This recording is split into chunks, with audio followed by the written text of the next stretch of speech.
tous, l'autre jour je suis tombée sur ça.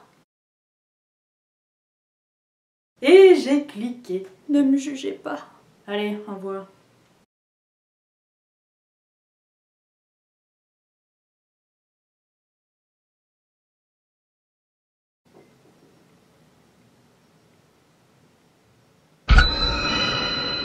Désolée. Non mais c'est juste que ça, sans déconner, ça me fait moins peur que... Et c'est vrai, la Lune ne permet pas de capter la télévision. Non mais c'est un bon début, c'est un bon début, il faut encourager les... Cher Hilary, tout ça est très hilarant, mais je ne... Quoi? Oh ouais, ça va, hein. Comme dirait l'ami Jérôme... J'étais obligé, c'est contractuel, ces vannes pourries. Donc, on ne peut pas capter la télévision avec la Lune, mais ça n'en reste pas moins un satellite. Comment se fait, allez-vous me demander, cher Hilary? Excellente question. Tout est dans la définition. Satellite, chacun des pignons mobiles d'un engrenage différentiel ou épicycloïdal. Ah, c'est marrant, je voyais plus un truc qui... Non? Ah non mais, voilà. Satellite, corps en mouvement orbital autour d'une planète. Mais attention, il ne s'agit pas du corps humain là, hein. Non, parce que bon...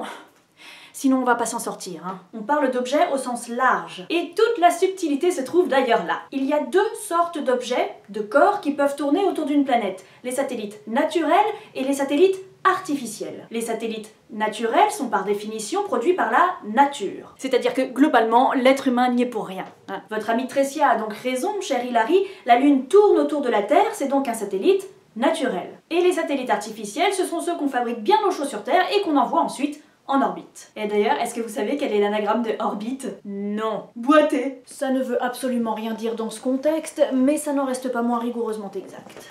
Revenons aux satellites. Il y a plusieurs sortes de satellites artificiels, cher Hilary. Il y a les satellites de télécommunication qui vous permettent effectivement de capter la télévision, entre autres, les satellites de localisation et de navigation qui vous sont très utiles quand vous utilisez le GPS, les satellites météorologiques dont les mesures alimentent les bulletins météo, les satellites scientifiques, les satellites militaires, etc., etc., etc., etc., Houston, etc. Ah, voilà.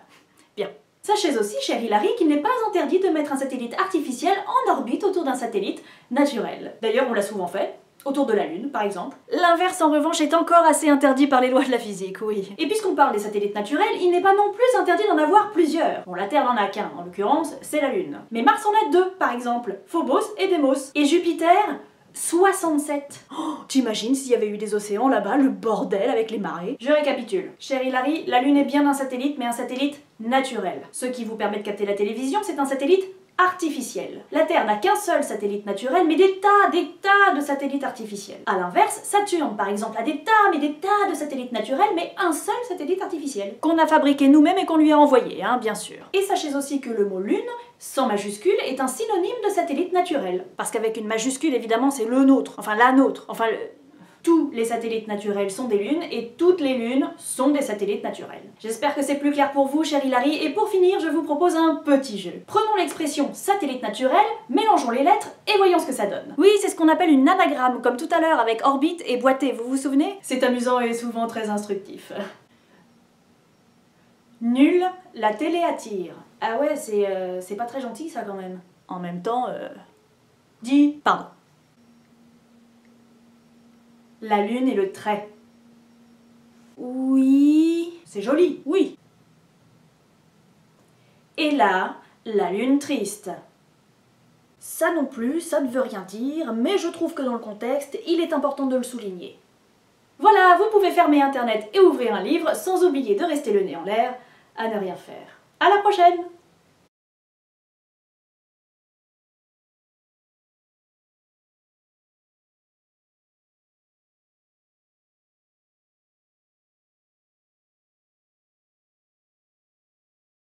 Et en juillet 1969, on a marché sur la Lune.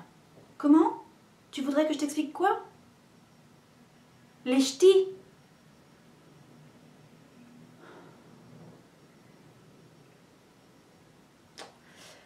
Écoute, Emmett,